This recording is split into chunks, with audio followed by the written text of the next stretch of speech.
When I was really young, I can remember praying and asking God for help. And I can remember from the time I was pretty young, like repenting of my sins, whatever they were when I was a kid, bad thoughts or being mean or whatever, you know. And so I feel like my whole life I've really been a follower of Christ. Um, and yet all through my life, I think I've also like true things that are true really resonate with me when I read a book or watch a movie or hear something or listen to teaching. Like the things that there's just certain things that really resonate with me.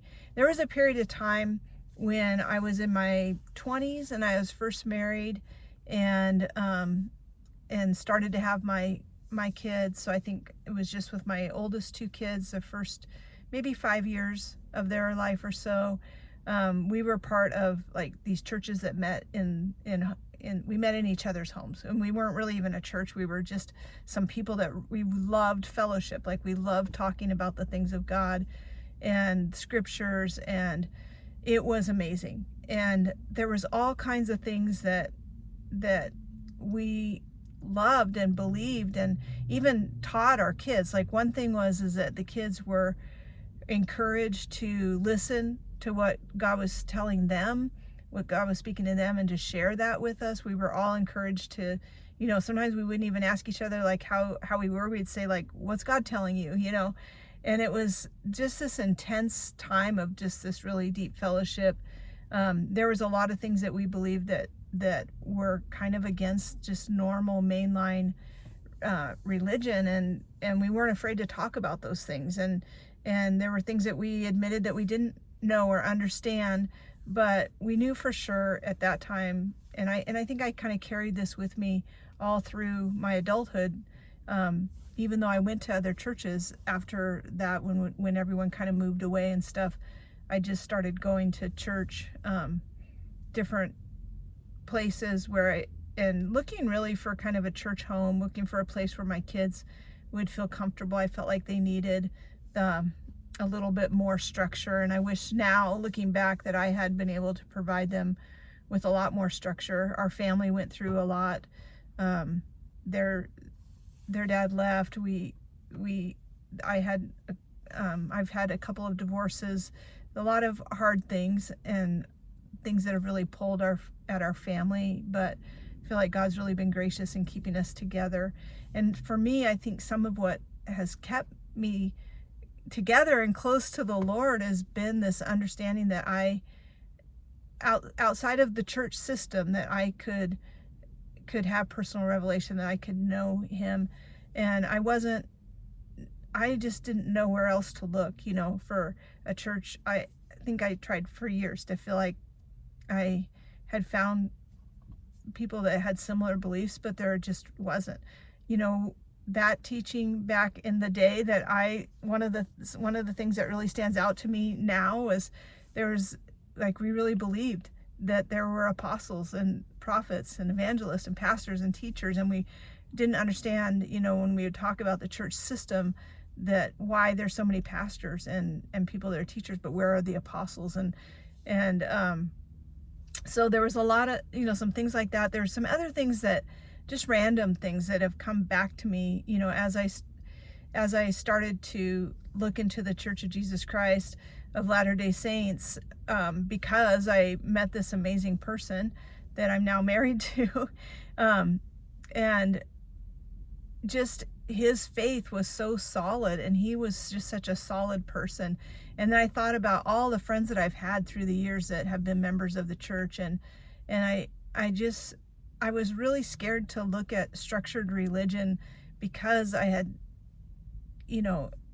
I think had so many disappointments, but also like I just wasn't seeing it anywhere. Like it wasn't meeting, I don't know. There was just some things that were really missing, and I just didn't know I had no idea I would find those pieces.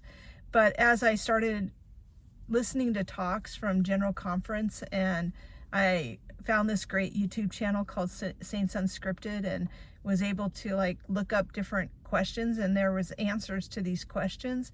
I really felt like where I had thought at first I was going to have to give a whole bunch of things up to join this church, I feel like I gained so much. It was so incredible. Like the things, the understanding and the way things were structured, like have come to mean so much to me because it makes sense and there's biblical reason for it. And there's scriptures that back up the things that I've thought about or wondered about. There's a lot of things that I've read, even a lot of things that like C.S. Lewis talks about and things that it's like you didn't, that it didn't have a place, and then I just feel like it's been so helpful, like to have this amazing just the talks that from the apostles and just different things that like really started ministering to me. And I think from the time I was young, by looking for truth and seeking truth, that and knowing that, like, I know that feeling when you hear something that's like, wow, like that's really powerful, or that's right, that's good, and so that's what started happening to me. I spent months like kind of being immersed in it. I listened to talks and podcasts, and I actually referred myself to the missionaries and started having these amazing like fellowship times with the missionaries, because they would bring some like other members of the church with them that were closer to my age, and it was our conversations were just so rich. And I was like, okay, I don't know what's happening here, and I'm really kind of scared, but it's so incredible, like what these people's hearts and what they're saying. And it wasn't like, oh, that's new and I haven't heard it before. It was all things that I had heard and that I had thought about. And so, I think the hardest thing for me, honestly, was probably when I agreed to start reading the Book of Mormon. And that at first I didn't agree with the missionaries to do that. That was something that I like had to really process with God, because I had heard for so long, like, oh, it's so, it's bad. It's, all this stuff, like they're going to ask you to pray about it, and they're going to ask you have what you feel about it, and you don't want to have any feelings about it, and all this kind of stuff. I mean, I looked up early on, like, why is this considered a cult? And the first thing that I came to was this article about how the church leaders in 1987, something like that, actually apologized to the members, the leaders of the Church of Jesus Christ of Latter-day Saints, because they said, they believe that Jesus is our Savior, and it's the same Jesus that died on the cross for our sins, that the same Jesus of the New Testament, and so they apologized, and that helped me a lot. So I was like, okay, so there's been some understanding and some new understanding as the church has grown and developed, and so I think that helped me too. And so I listened to some different talks on the Saints Unscripted too about the Book of Mormon, and what in the world this is about. And I think the thing that stood out to me was a lot of things that came out from the Old and the New Testament. The year that I was looking at all of this, the church was studying the Old Testament, and I have heard a lot of teaching in the Old Testament from this home group that we were a part of that I didn't hear anywhere else. And so it was just amazing. Like, that was amazing to me. Like, I think it was really like deep calling unto deep. Like, it was just deep things inside of me that were being called out, and I was like, oh, I found people that also believe this. My whole Christian life, like even as a kid, like I had this standard of how I felt like Christians should live, and it wasn't based on a religion or a church telling me that. It was in my heart. Like, I knew that I should always like limit like the things that I was a part of or did. I never I thought, I never got in the word of wisdom was not that hard for me, because I never really got into that kind of stuff. I really felt like drinking wasn't really right, and right for us as Christians, although I feel like it got really gray, because so many churches now, it's like, Christians drink just as much as non-Christians, and it's a way that people have found to take the edge off of things. But I always felt like, how is that right? Like, aren't we supposed to be different than the world? And then just, like the law of chastity, just all the different things, like I really felt strongly about inside of me. And so it was just like having somebody like call all those things out, or call them to my remembrance. And so when I started to read the Book of Mormon, I was, super nervous because of like, oh no, what's going to happen to me? And honestly, when I first started reading it, I didn't feel much at all. Like, I was like, it was really confusing because the names are really different. It was like, kind of sounded like the Old Testament, and I knew it was kind of set in that time period before Jesus came to earth, but it was, a whole different group of names and places. And I was like, oh my goodness, I didn't think I was going to get anything out of it, because I was struggling so hard, and I felt like I was kind of learning this whole thing in this culture. So it was really interesting in that sense. But I was reading every morning, and I came to this part, and it was really, I believe, in one of the first books that I was reading in the Book of Mormon. It seemed like I read a lot before I got to it, and it just talked about the great and spacious building, and kind of all the chaos and the money grabbing, and all of the mess, I think, that a lot of Christianity has become. I listened to another podcaster, and he said that there's 47,000 different denominations, and when I read that in the Book of Mormon about this, it was like I experienced it. It was like I felt that, and it was the first thing I was like, it just resonated with me, and I couldn't stop crying, because even though I didn't feel like I was necessarily getting hurt by the way churches are, and the way other Christians were like, treating me, I guess, and stuff, I think it really was affecting me, and I didn't realize it until I read it, that this is what it is. And I was just like, I was blown away. That was my moment when I was like, okay, God, like, you're doing something here, and you're showing me something here, and I think it's true. And it was really powerful. And what I found in reading the Book of Mormon, I read all of it, in a pretty short period of time, and now the church is studying the New Testament this year, and so I haven't gone back and reread it, which I need to do. But it just really, it didn't come against anything that I already believed. It added, and it made it more helpful and more solid what I believed. And that's what it's been like for me. There's been some things that have been new and different, and things that I'm still like, I don't know where that fits into my life yet, or I'm not sure.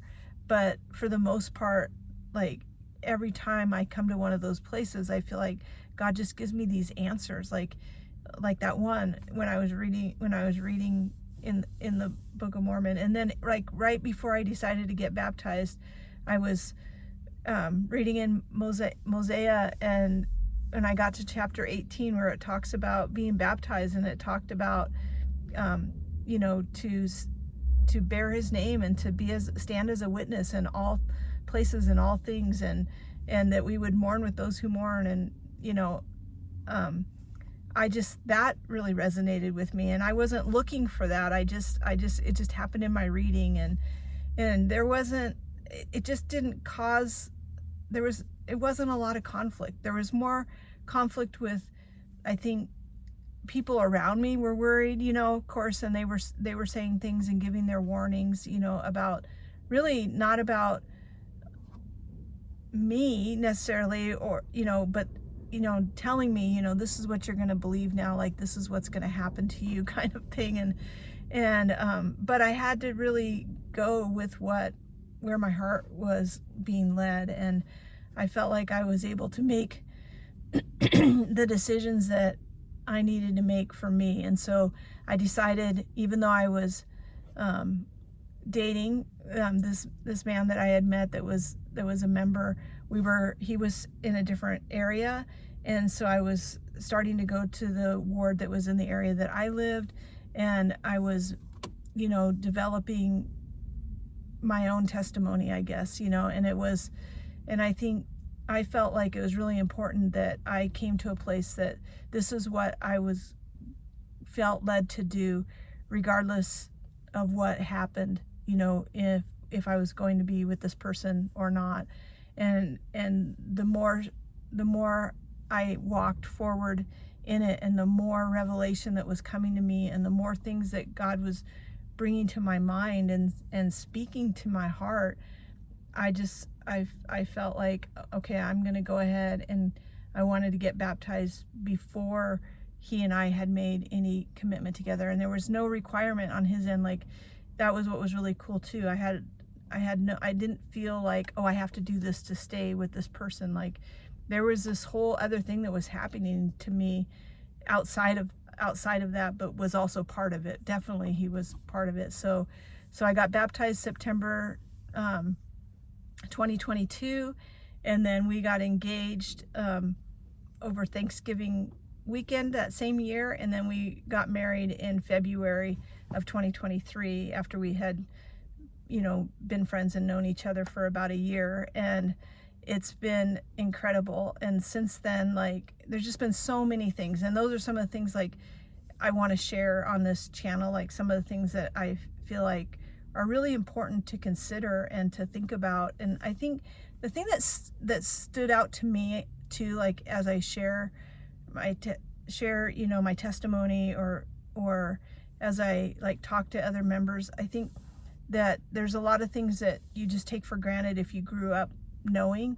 And for me, it's like there's a lot of things I grew up knowing, but I couldn't ever find a place for it. And so there's things that mean a lot to me that maybe will help other people, because they'll be like, oh wow, like I've had that thought too, or I've wondered about that too, or maybe you've just lost kind of the value or the importance of it because you've been in the church you've been in for so long, so it's kind of a new perspective, I think, on some things. And then there's other things that I don't know if people realize. Like, there's so many things that are said and believed that it's like our own scriptures in the Old and New Testament are so aligned with, and it's like, how can you read this? Like I said, right now we've been studying the Gospels, and there's so many things about that Jesus said, or that the way that he was such an example to us, that I'm like, how did I miss this? Like, how did we as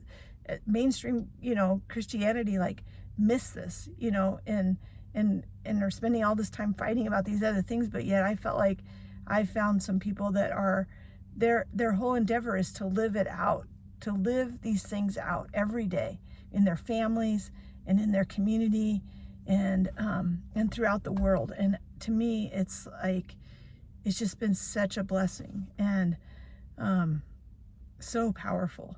And I'm so thankful that I found this. And I don't know why at 57 years old that I've just now discovered this, but in a way it doesn't feel like this black and white thing, like, oh, I was going this way and now I've turned this way. To me, it's been like, I can see where seeds were planted, and the timing to me has just been amazing. I'm so thankful that these first couple of years, it's been the Old Testament and New Testament studies, and just, I'm so thankful to have found my husband, and just what an amazing person he is, and his family, and just, I'll do another video on that and what God's shown me about just the roots in this amazing family tree that he's been working in me to become part of. So